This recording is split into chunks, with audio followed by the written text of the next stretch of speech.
Hello everyone, I am Arun Saraf from Department of Earth Sciences, IIT Roorkee, and we are going to have this Introduction to Remote Sensing course.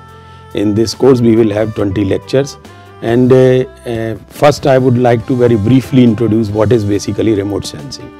Remote sensing is sensing any object from remotely without even physically touching it.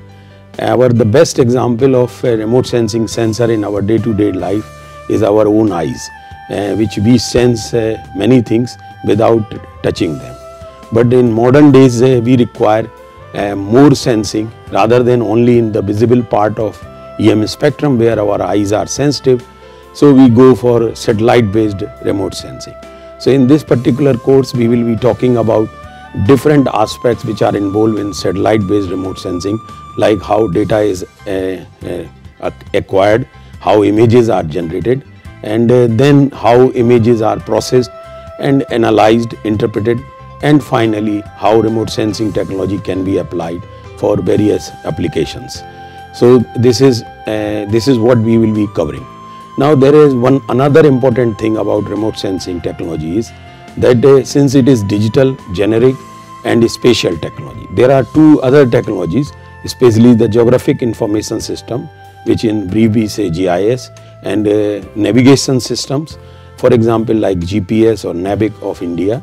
These are also digital, spatial and generic technologies, and therefore their integration has given a lot of impetus to all these three technologies, including remote sensing. Remote sensing has got wide applications in various fields of our day-to-day life, starting from meteorological or weather forecasting, and in natural resource management, natural disaster management, and also extensively it is now being used for agriculture, crop management and production estimation and several other things.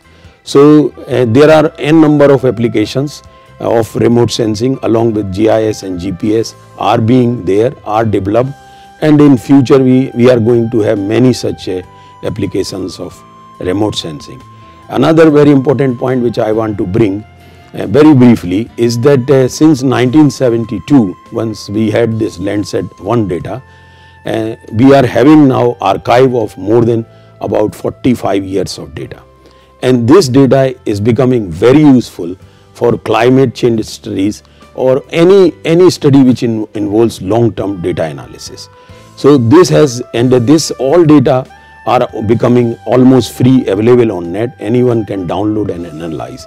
So therefore, because of availability of a long archive and free availability, remote sensing technology has become very powerful tool for all kinds of analysis which involves short-term analysis or based on the long-term data analysis. So I welcome you for this course. Thank you very much.